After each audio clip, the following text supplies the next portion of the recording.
Assalamualaikum warahmatullahi wabarakatuh. Saya Nurul Jannah binti Wan Mahasan, nombor matri M204008602.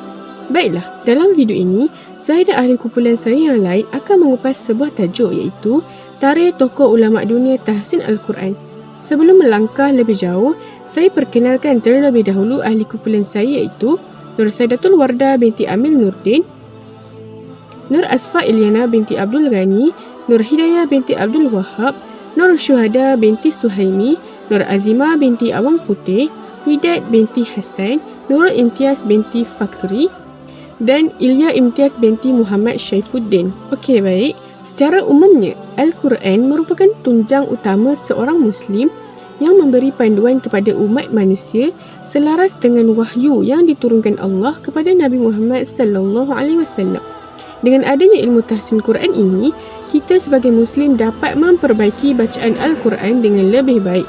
Hal ini kerana ilmu tahsin Quran adalah suatu ilmu yang memperbaiki bacaan Al-Quran supaya tidak berlaku kesalahan semasa membaca Al-Quran. Persoalan yang paling penting ialah, sejauh manakah kita cakna dengan ilmu tahsin ini? Segelintir masyarakat hanya mendalami Al-Quran pada peringkat awal sahaja. Malah, ada yang hanya membaca Al-Quran ala kadar tanpa menghiraukan tata tertib dan tajuk yang terdapat dalam Al-Quran. Jadi, kami akan menghuraikan dengan lebih mendalam mengenai sejarah awal kemunculan ilmu tahsin, yang mana kami akan memperincikan mengenai sejarah permulaan ilmu tahsin dari pelbagai aspek seperti pengenalan ilmu tahsin, tokoh ulama yang mula-mula memperkenalkan ilmu ini, perkembangannya dan lain-lain lagi. Baiklah, sumber Al-Quran inilah yang melahirkan ulama-ulama yang mahir dalam pelbagai ilmu pengetahuan, termasuklah ilmu tajwid yang merupakan salah satu cabang daripada ilmu Al-Quran. Di antara ulama yang mahir dan menguasai bidang tajwid seperti Imam Al-Jazari, Dr. Aiman Rushdi Suwaid dan Syekh Mahmud Khalil. Ulama di dunia ini memainkan peranan penting dalam penyebaran dan perkembangan Islam. Keilmuan serta pengetahuan yang mereka miliki dalam pelbagai bidang ilmu menjadikan peranan mereka lebih besar untuk masyarakat dan negara. Bahkan sejak zaman para sahabat dan tabi'in lagi, kemunculan ulama-ulama sedikit sebanyak telah mencorak pemikiran dan akhlak masyarakat Islam dalam memahami tuntutan agama yang suci ini dan mengeluarkan ummah daripada lembah buta huruf kepada alam ilmu pengetahuan, terutamanya dalam bidang Al-Quran.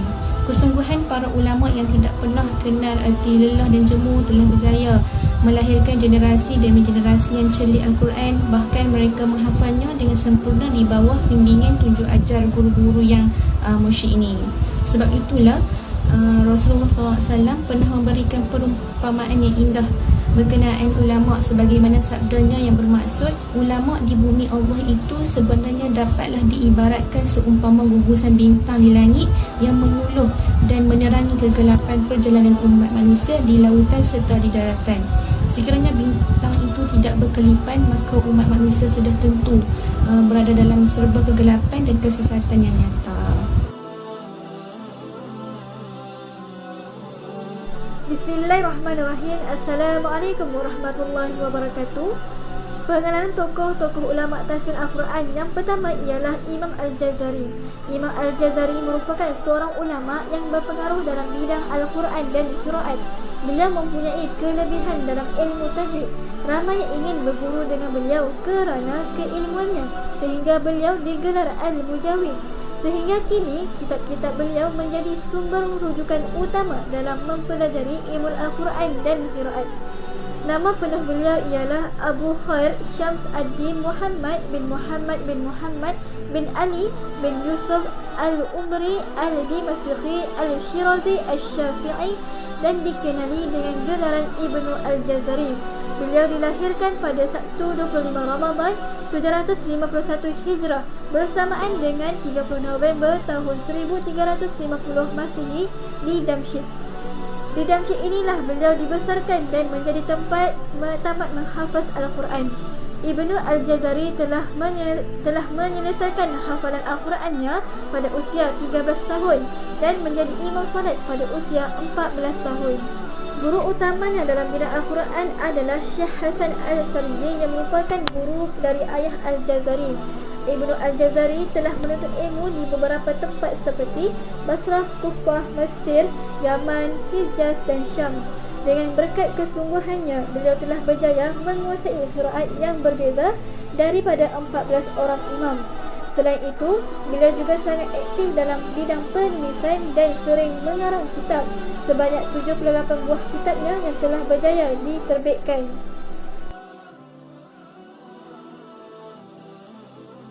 Bagi pengenalan tokoh-tokoh ulama tahsin Al-Quran yang seterusnya adalah Dr. Aiman Rushdi As-Suwaid. Dr. Aiman Rushdi As-Suwaid, beliau dilahirkan di Damsyik, Syria pada tahun 1374 Hijrah bersamaan 1955 Masihi. Beliau belajar di sekolah-sekolah Damsyik sehingga memperoleh sekolah menengah umum bahagian saintifik pada 1974 Hijrah. Selepas itu, beliau menyertai Fakulti Kejuruteraan Mekanikal dan Elektrik di Universiti Damsyik. Kembangan Dr. Aiman Rushdi As-Suwaid diteruskan dengan mempunyai kelayakan akademik. Beliau mempunyai 5 kelayakan, iaitu yang pertama adalah ijazah tajwid dari Ma'had Qiraat di Kahirah pada tahun 1981 Masihi. Yang kedua adalah ijazah sarjana muda dari Fakulti Bahasa Arab Universiti Al-Azhar Kahirah pada tahun 1982 Masihi. Yang ketiga adalah ijazah sarjana dengan keputusan cemerlang dari Fakulti Bahasa Arab Universiti Al-Qura di Mekah Al-Mukarramah pada tahun 1411 Hijrah. Yang keempat adalah ijazah kedoktoran dengan cemerlang dengan kepujian dari Fakulti Bahasa Arab Universiti Al-Qura pada tahun 1419 Hijrah. Yang kelima adalah ijazah kedoktoran dengan cemerlang dengan kepujian pertama dari Fakulti Pengajian Islam dan Arab Universiti Al-Azhar di Kahirah pada tahun 1420 Hijrah. Selain ijazah formal yang berkaitan dengan keahlian akademik beliau juga memperoleh ijazah daripada para masyayikh qurra dalam bidang qiraat. Antaranya, yang pertama adalah ijazah riwayat Hafs Al-Asim dengan tariqah Asy-Syatibiyah dari Syekh Muhyiddin Al-Qurdi di Damsyik. Yang kedua adalah ijazah qiraat Asy-Syarah kecil juga daripada gurunya, iaitu Syekh Muhyiddin. Yang ketiga adalah ijazah qiraat Asy-Syarah besar dari tariqah Asy-Syatibiyah dan Abdullah juga dari gurunya yang sama, iaitu Syekh Muhyiddin Al-Qurdi, serta ijazah daripada para masyayikh gurunya yang lain dari tariqah yang berbeza dari yang di atas. Syekh Aiman Hafizullah terkenal dengan seorang ulama yang tegas dalam bab pemberian ijazahnya. Antaranya, beliau memberikan satu syarat pada para penghafal yang mana diberikan ijazah itu harus menghafal 30 juzuk Al-Quran dengan mutqin. Bahkan jika satu huruf sahaja murid tersebut terlupa ataupun tidak lancar dan dilatih terus-menerus masih juga tidak lancar, meskipun murid tersebut berjaya memperoleh ijazah daripada beliau, pasti akan ditulis pada ijazah tersebut kelemahan pelajar tersebut pada tempat-tempat yang tertentu. Dengan ini, kita dapat lihat betapa amanahnya ulama dalam memelihara disiplin ilmu supaya tidak jatuh ke atas orang yang tidak berkelayakan dalam menyampaikannya.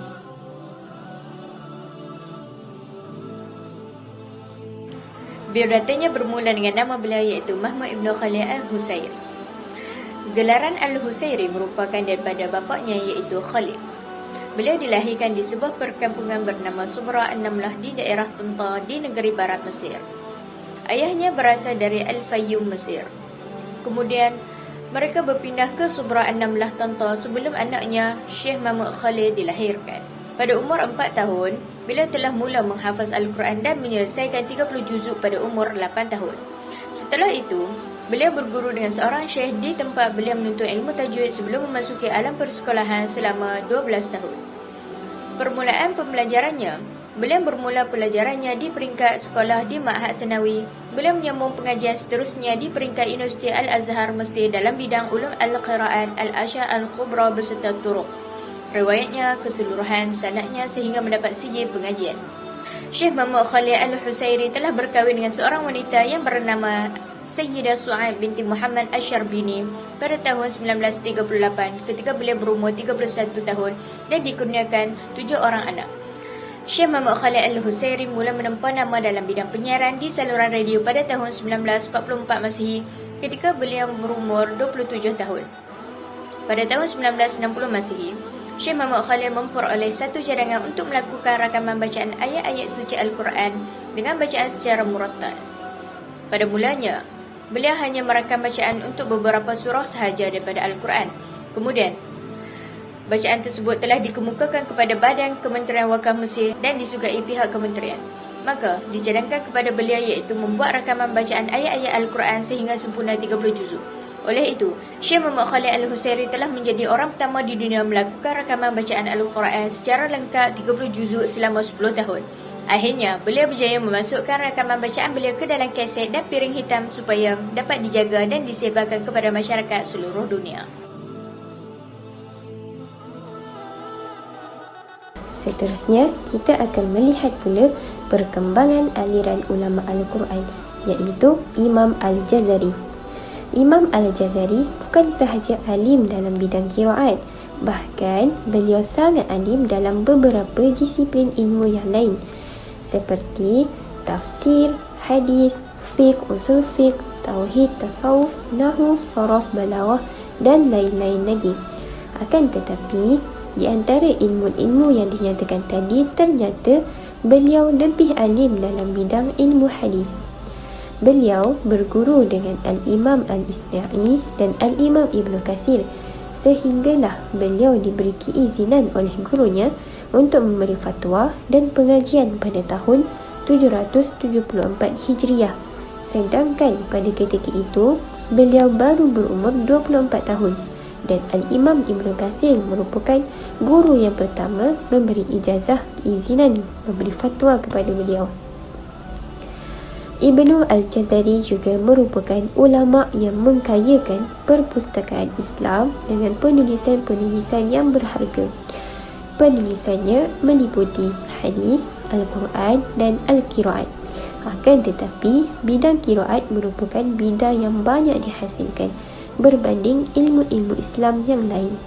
Antara kitab-kitabnya yang masyhur adalah Al-Nashar fi Al-Qiraat Al-Ashar, Ghayah Al-Nihayah fi Tabaqat Al-Qurra, Taqrib Al-Nashar fi Al-Qiraat Al-Ashar, Tayyibah Al-Nashar fi Qiraat Al-Ashar, Munjid Al-Mukrin wa Mursyid Al-Talbin, Matan Al-Durra Al-Mudiyah Al-Qiraat Al-Thalasah Al-Mutamimah li Asyarah.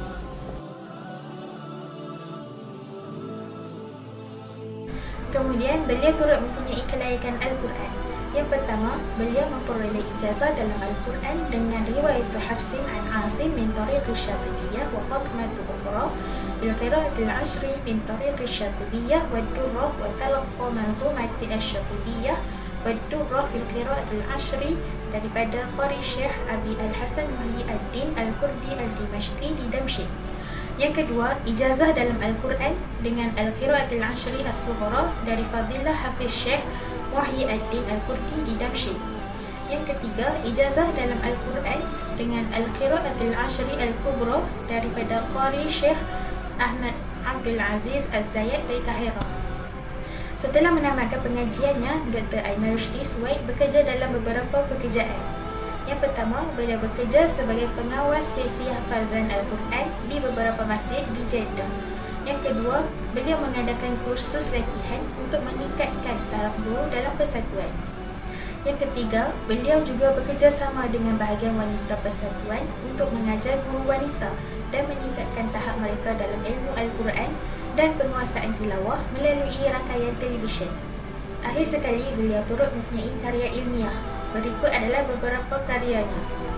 Yang pertama, Tahqiq Manzumah Al-Muqaddimah Al-Jazariyah fi Tajwid Al-Quran lil Imam Muhammad Ibn Al-Jazari rahimahullah. Yang kedua, Tahqiq Manzumah Al-Mufid fi Tajwid lil Imam Syihabuddin Ahmad At-Tibbi rahimahullah. Seterusnya ialah perkembangan aliran Syekh Mahmud Khalid.